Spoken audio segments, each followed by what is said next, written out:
إن الحمد لله نحمده ونستعينه ونستغفره ونعوذ بالله من شرور أنفسنا ومن سيئات أعمالنا.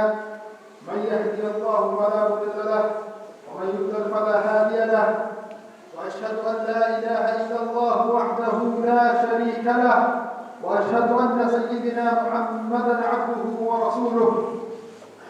يا أيها الذين آمنوا اتقوا الله حق تقاته ولا تموتن إلا وأنتم مسلمون. يا أيها الذين آمنوا اتقوا الله ولتنظر نفس ما قدمت لغد واتقوا الله إن الله خبير بما تعملون. يا أيها الذين آمنوا اتقوا الله وقولوا قولا سديدا يصلح لكم أعمالكم ويغفر لكم ذنوبكم، ومن يطع الله ورسوله فقد فاز فوزا عظيما.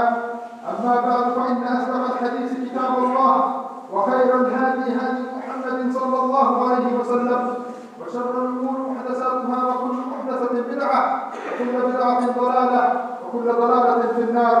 Dear brothers and sisters, I greet you with the greetings of paradise. Assalamu alaikum wa rahmatullahi wa barakatuh. And we ask Allah subhanahu wa ta'ala that Allah azza wa jal gathers us in the very gathering in the gatherings of the ulama, of the shuhada, and of the anbiya, in Jannat al-Firdaus al-A'la, in Yawm al-Qiyamah, inshaAllah. Ameen, Allahumma ameen. Dear brothers and sisters, Allah subhanahu wa ta'ala said, بعد أعوذ بالله من الشيطان الرجيم سبحان الذي أسرى بعبده ليلا من المسجد الحرام إلى المسجد الأقصى الذي باركنا حوله لنريه من آياتنا إنه هو السميع البصير. Dear brothers and sisters, before I go into the subject, I would like to give you a story of Imam Malik. Imam Malik, rahmahullah, he was asked one time to ask the people, give a khutbah asking the people to let go of your slaves. Whatever the rest of your slaves that you own, let them go. Imam Malik said, I gave a khutbah once and there was no response. And there was a khutbah again, there was no response. The third time when he gave the khutbah, people came and they were asking, what is the fiqh? What do we need to do in order to let go? They were asking for the adab, the rewards, everything that's there. Dear brothers and sisters, then the people came and they asked why the third time people came and reacted the way they did. Imam Malik, he said the third time, because there was no response the first two times. The third time he said, I went myself, I did what I was asking the people to do. I did it myself, and then I came and then I asked the people, because Allah subhanahu wa ta'ala, he says, يَا أَيُّهَا الَّذِينَ آمَنُوا لِمَا تَقُولُونَ مَا لَا تَفْعَلُونَ كَبُرَ مَقْتًا عِندَ اللَّهِ أَن تَقُولُوا مَا لَا تَفْعَلُونَ. O you who believe, why do you say something you don't do? Allah hates those people who says something and they do not do. Dear brothers and sisters, I stand in front of you today, and this is the reason why I started the khutbah reading the first ayah of Surah Al-Isra. I am standing in front of you today visiting Sham. This is my third time going to Halab. I've visited Halab, I've visited Hama, I've visited Idlib, I have visited many areas that are now, some of it under the hands of the Muslims, and some in the hands of still the regime. Dear brothers and sisters, the things that I'm going to tell you, the experiences that I'm going to mention to you, no one will be able to give you this experience. This is my third time and I've been able to spend a lot of time inside. As a medical person, as someone, because our backgrounds, most of us brothers, we are a medical team that is working inside hospitals in Halab. Me, mostly I'm in Halab. Although we have to go and visit other areas, but most of my visits end up in Halab. I end up in Halab because of the situation of Halab also. Dear brothers and sisters, the first time that I entered Halab, before entering Halab, there's a city called Mara. And this Mara, there is a doctor there, his name is Abu Nur. I wanted to say the story the last khutbah, I couldn't say it because I forgot to speak because of the other thing that I wanted to say. Abu Nur, who is from Saudi, he came there, he was working there 2 years. He's one of the only few cardiologists that we have in Halab. In all of Halab, we only have 3 neurosurgeons, 4 or 5 cardiologists. The rest are students that used to be students at the time before the Thawra, they used to be students of medical students. Many of the doctors, almost 93% of the doctors left Syria. And they are now in Turkey and other European countries or US. But those who stayed were less than 7%. So in order to support them, those medical students who used to be going to Damascus University or to Aleppo, they took over. They put their hands. And now, subhanAllah, some of them have more experience than maybe surgeons here. Imagine so far we have done 61,000 different surgeries inside Aleppo. 61,000. I can't even tell you the amount of how many limbs we had to cut off. I cannot tell you because there is no number for it now. We keep numbers increasing every day. Last night I know the numbers increased. Before I came to give this khutbah, one of my friends, after 3 times we made a lot of friends.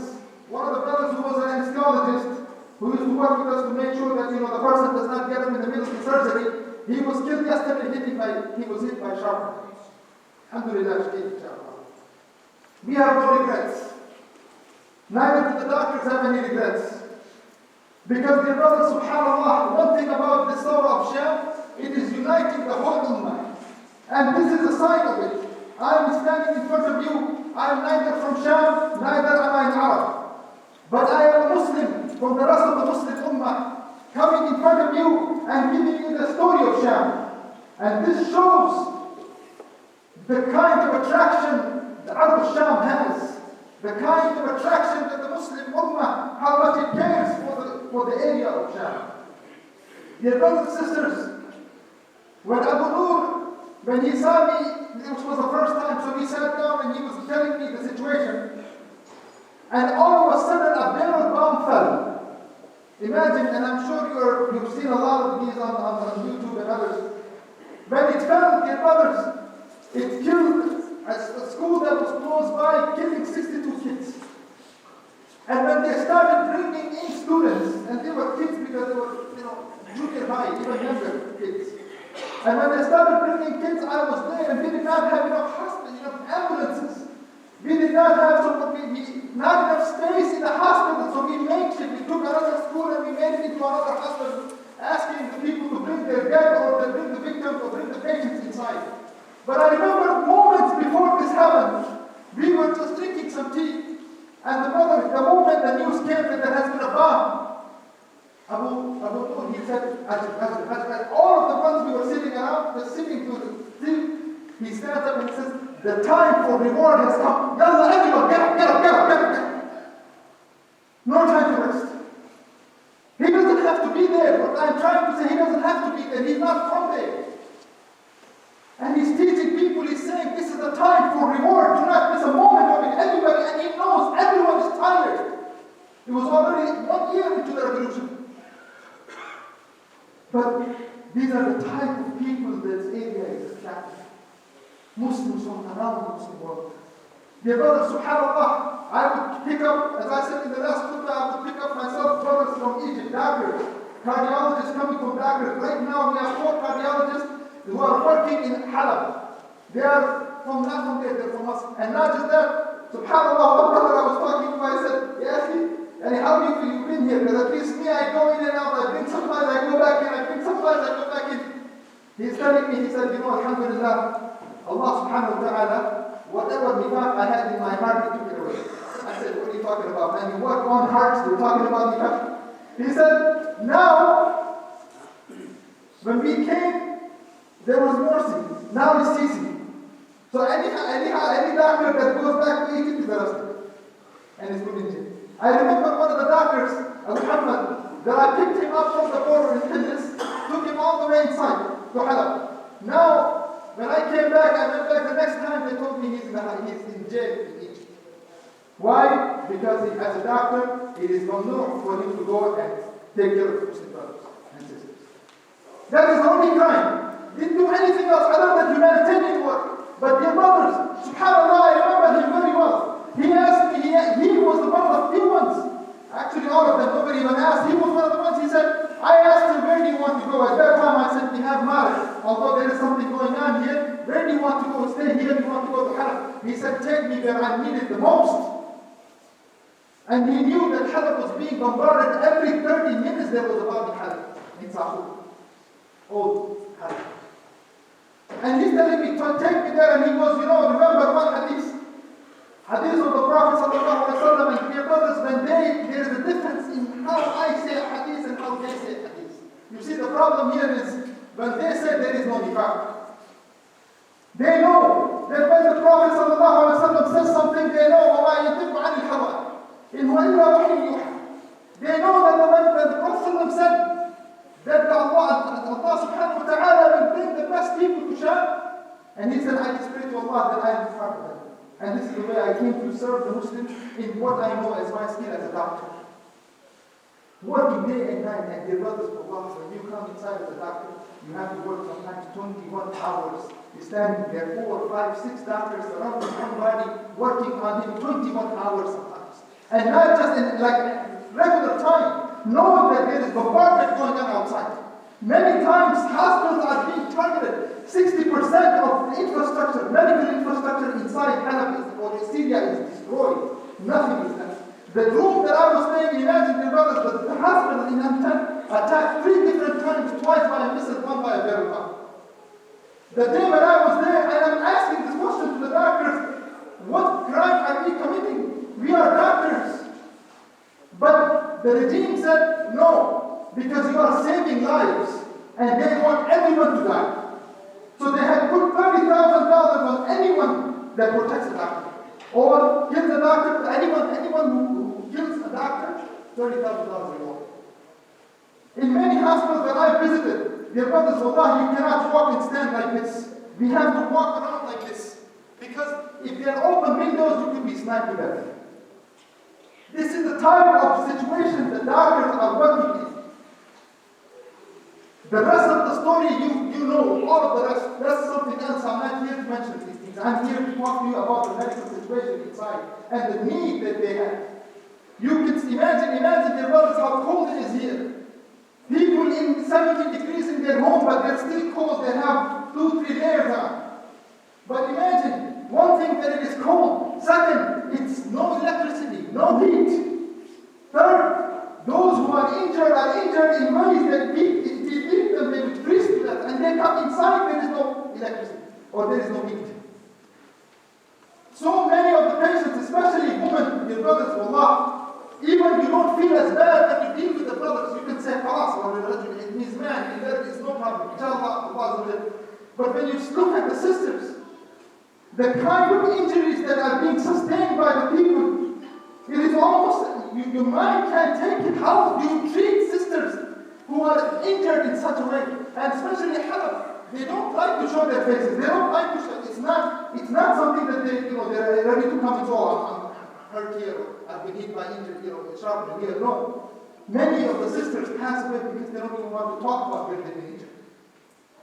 Finally, now we have opened up a nursing area in countryside of Halab in order to get to train sisters so they can work in the hospitals. And alhamdulillah, we met many sisters who are shaheed. And I say alhamdulillah because this is a blessing from Allah. If we sit there and keep feeling bad about what's happening, people will not do the work. 1,300 doctors have been killed so far. Targeted. 1,300 of the best minds have been taken out because they are helping and supporting the revolution in one way or the other.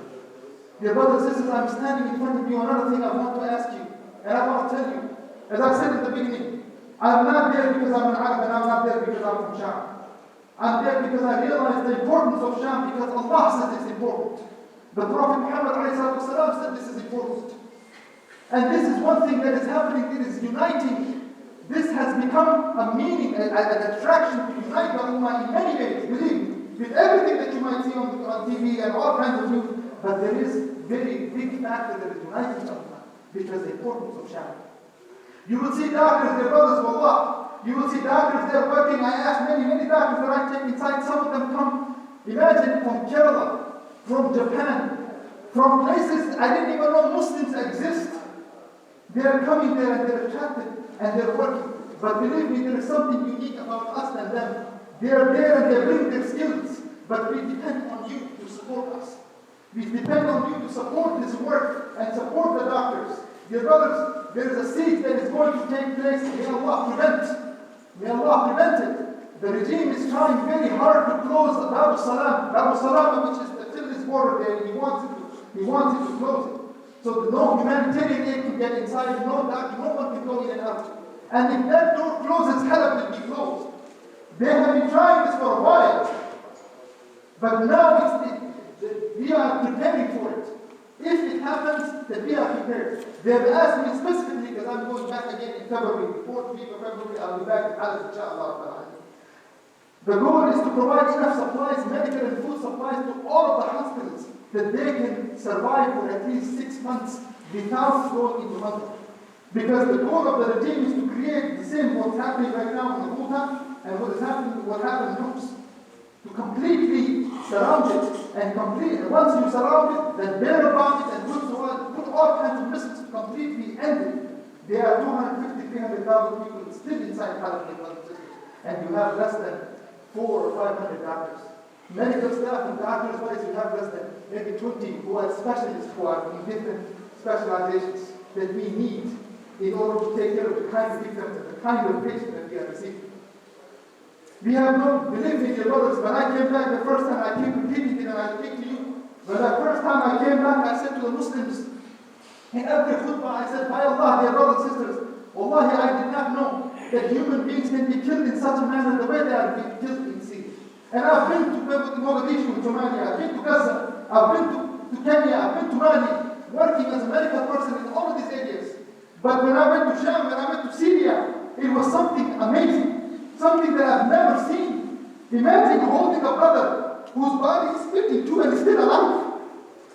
He's split. I'm holding him on one side, his hip, half of his body is cut. I'm holding the other, I'm telling the doctor what did he do because I know moments, he has moments to live. People, the doctors, when we first time, they didn't even have enough gloves to work with. We are working without anesthesia, dear brothers. Can you imagine doing surgeries without being able to put people to sleep? No, nothing to work with. But alhamdulillah, Rabbil Alameen, the Muslim Ummah is alive. And these are the signs of what is going on in the Muslim world and everywhere in the world, that the Muslim Ummah is alive. It is not that it sees its suffering. And dear brothers, one thing before I go into terms of Istirah. The people of Sham, I want to tell you this because this is a message conveyed to you. I remember one of the Sheikh, he told me, many of them, they are injured also. They come to the hospital and we have to deal with them. Few old people. I remember one held my hand and he said, remember one, and let the Muslims know, those who have turned their faces away from Sham, and think that by doing this they will survive. Because this revolution is the revolution of the Muslim Ummah. It is not the revolution of Sham only. And it is a fact, those who are following this revolution know very well that this revolution will have effects 20, 30, 40 years from now. And it is affecting every piece of Muslim around the Muslim world. He said, this revolution is like the revolution, and it's like the ship of Nuh alayhi salam. Anyone who gets on it, Allah will save him. And whoever abandons the ship, Allah subhanahu wa ta'ala will drown him. He will be abandoned. Dear brothers and sisters, please remember your Muslim brothers of Sham, your brothers and sisters who are struggling, and struggling in ways that if they can give up if they wish. Keep this in mind also. If they want, they could have given up easily, very long time ago. A year ago they could have given up. The whole world is waiting for them to just say, okay, we will accept anything that you give us, we will accept. Anything, we are willing to accept. But they have said no. They tried everyone. The only one that came, they know now that the only one that can help them is Allah subhanahu wa ta'ala.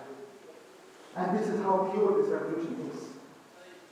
Only for the sake of Allah subhanahu wa ta'ala we are struggling, dear brothers. And it is our duty not to abandon them, but to be there for them. وأقول قولي هذا أستغفر الله.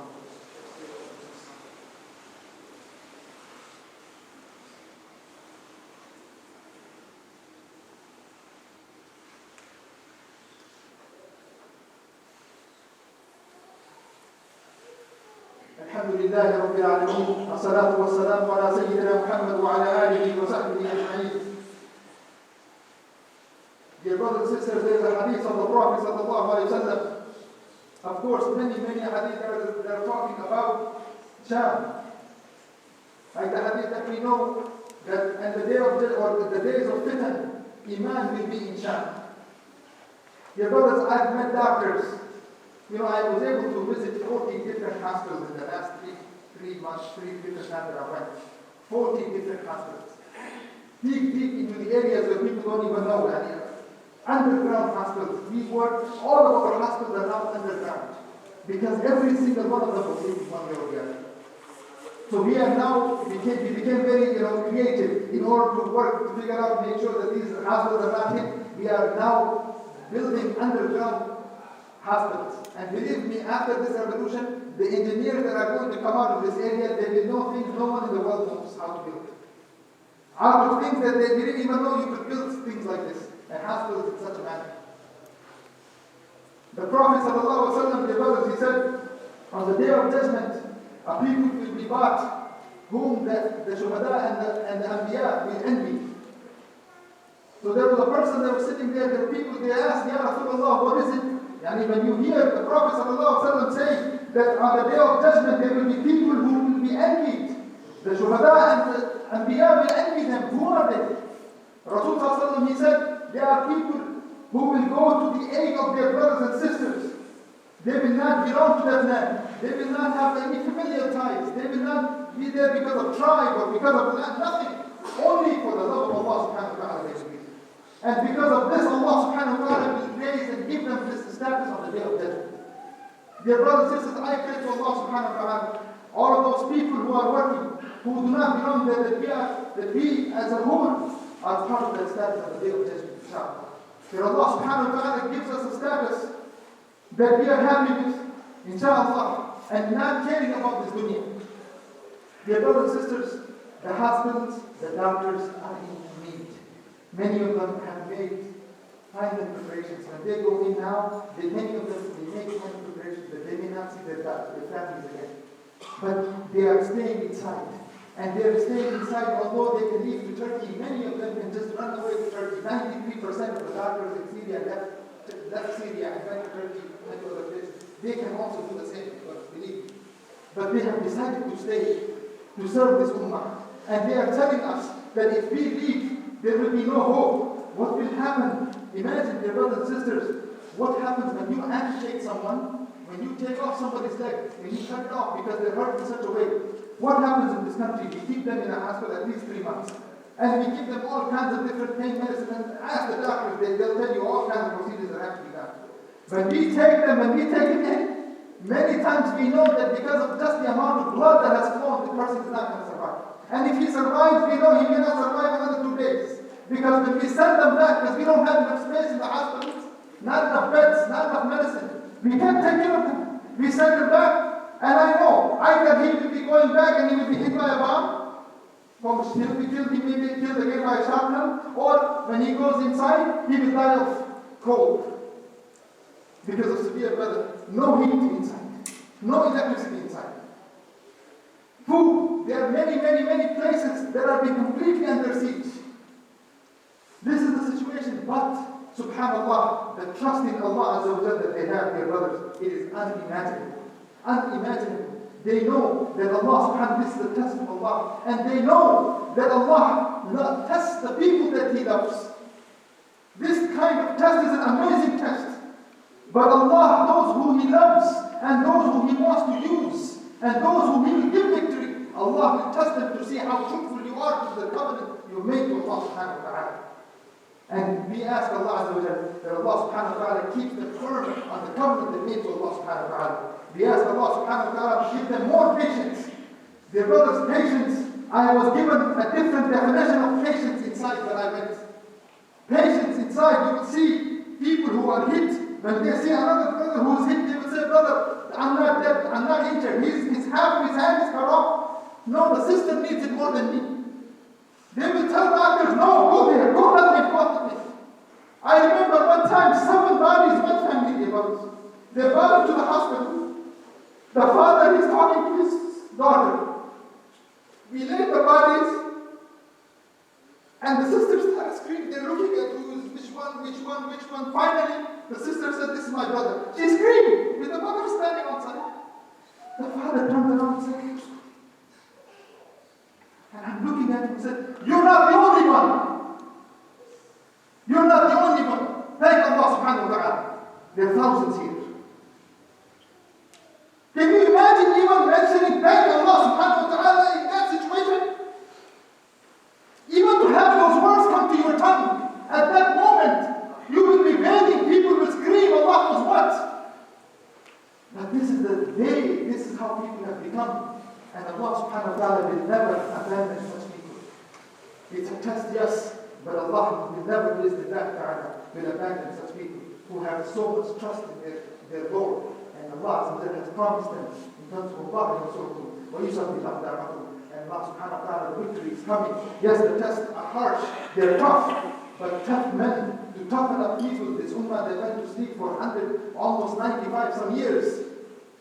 It's taking time, but the ummah is coming back up. Your brothers and sisters, I told you earlier, I'm going back to Halab, inshallah, that 4th week of February, inshallah, taking in as much aid as I can. And I'll tell you one more thing, we do not live on the donations of the people.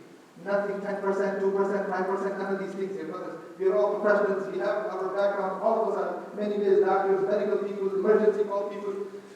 We are not worried about people's money. Every penny that you will give will go inside.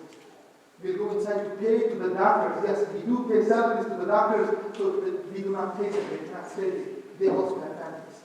We have to build whatever he destroys, we are rebuilding. We built an M10 hospital in Sahur 3 different times. Because he kept bombing it. So we need your help. Stay 5 minutes after Salah in whatever way you can help. And remember, if you are able to take even an anxiety from your Muslim brother in his dunya, and you can help him, Allah subhanahu wa ta'ala will remove the anxiety of the day of judgment. Imagine in this situation where every penny counts, every Tylenol that you give counts, every simple thing that you give. I remember your brothers, they were kids, they were crying, just Tylenol, I had to give them and help them out. Nobody knew, they were just crying, in pain, in fever, in such cold. But they come to the hospital for some hope. Anything that you will give will go for the sake of Allah subhanahu wa ta'ala and go to the most neediest people right now on the earth. اللهم صل على سيدنا ونبينا مولانا محمد وبارك وسلم. ربنا لا تزغ قلوبنا بعد إذ هديتنا وهب لنا من لدنك رحمة إنك أنت الوهاب. ربنا ظلمنا أنفسنا وإن لم تغفر لنا وترحمنا لنكونن من الخاسرين. اللهم أعز الإسلام والمسلمين وذل الشرك والمشركين ودمر أعداء الدين. And one thing I would love to tell you, dear brothers, we have 2 of our colleagues, Abbas Khan and another brother in Isa. Both of them were from Hyderabad. Originally, you may know Hyderabad, very famous city. Both of them became shaheed. One of them was taken by the regime, tortured to death after they found him with the doctor. Another one, while doing the surgery, was hit by a sharp and was still innocent. And both of them, the reason I'm mentioning to you this is because to let you know that the whole ummah's eyes, the whole ummah, they have their eyes on Shah. Make dua for them, pray for them, and ask Allah subhanahu wa ta'ala to give them speedy victory and give them the victory that the whole world is looking for, the whole Muslim ummah is looking for. سبحان ربك رب العزة عما يصفون وسلام على المرسلين والحمد لله رب العالمين.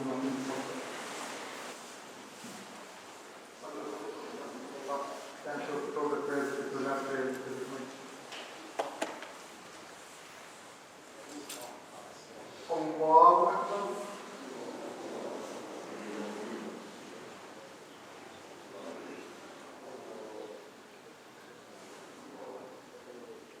الحمد لله رب العالمين الرحمن الرحيم مالك يوم الدين إياك نعبد وإياك نستعين اهدنا الصراط المستقيم صراط الذين أنعمت عليهم غير المغضوب عليهم ولا الضالين.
الحمد لله رب العالمين الرحمن الرحيم مالك يوم الدين إياك نعبد وإياك نستعين اهدنا الصراط المستقيم صراط الذين أنعمت عليهم غير المغضوب عليهم ولا الضالين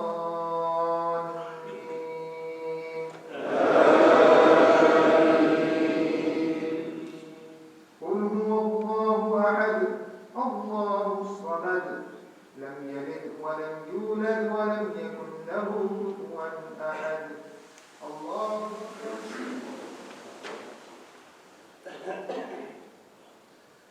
سمع الله لمن حمده الله أكبر